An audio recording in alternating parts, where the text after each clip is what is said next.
പ്രദീപ് എന്ന് പറയുന്ന ഒരു കവിയുടെ സുന്ദരമായ ചില വാക്കുകളുണ്ട്. ബാല്യവും കൗമാരവും യൗവനവും അവർ എന്തു വിചാരിക്കുമെന്ന് കരുതി തീർന്നുപോയി.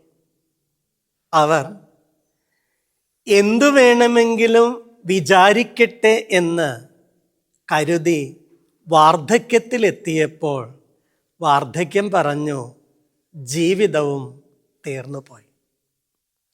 മനുഷ്യനായ നമ്മുടെ ജീവിതത്തിൻ്റെ ചെറുതും വലുതുമായ ഓരോ ചെയ്തികളുടെ മുൻപിലും നമ്മൾ ഏറ്റവും മുഖവിലക്കെടുക്കുന്ന ഒരു ചോദ്യമുണ്ടല്ലോ, മറ്റുള്ളവർ എന്ത് വിചാരിക്കും?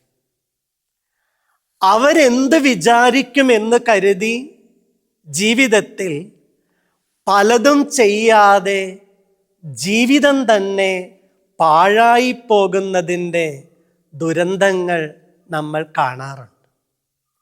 ഒരു ദൈവ പൈതലിൻ്റെ ജീവിത ചെയ്തികളുടെ അടിസ്ഥാന മാനദണ്ഡമായി നിലകൊള്ളേണ്ടുന്നത് ഒരൊറ്റ ചോദ്യം മാത്രമായിരിക്കണം. അവൻ ദൈവം തമ്പുരാൻ എന്ത് വിചാരിക്കും എന്നുള്ളത്. മനുഷ്യരുടെ വിചാരങ്ങളൊക്കെ വളരെ സങ്കുചിതമാണ്. ആ മനസ്സിൻ്റെ വലിപ്പമൊന്നും അത്രയ്ക്ക് വലുതായി പലരിൽ നിന്നും അനുഭവപ്പെടാറില്ല. ജീവിതത്തിൽ അധികാര സ്ഥാനങ്ങളുടെയൊക്കെ ഉന്നത ശ്രേണിയിൽ ഇരിക്കുന്നവർ പോലും നിസ്സാര കാര്യങ്ങളെ പ്രതി ആകുലരായി മാറുമ്പോൾ ഇവരുടെ മനസ്സ് എത്ര ചെറുതാണെന്ന് ചിലപ്പോഴെങ്കിലും തോന്നിപ്പോകാം.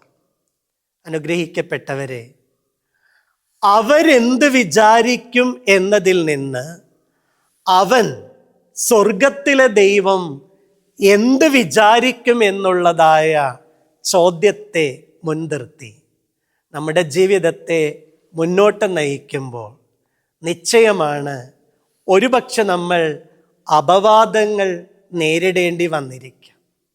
പലരും നമ്മളെക്കുറിച്ച് പല ഇല്ലാ കഥകളും പറഞ്ഞു പരത്തിയേക്കാം.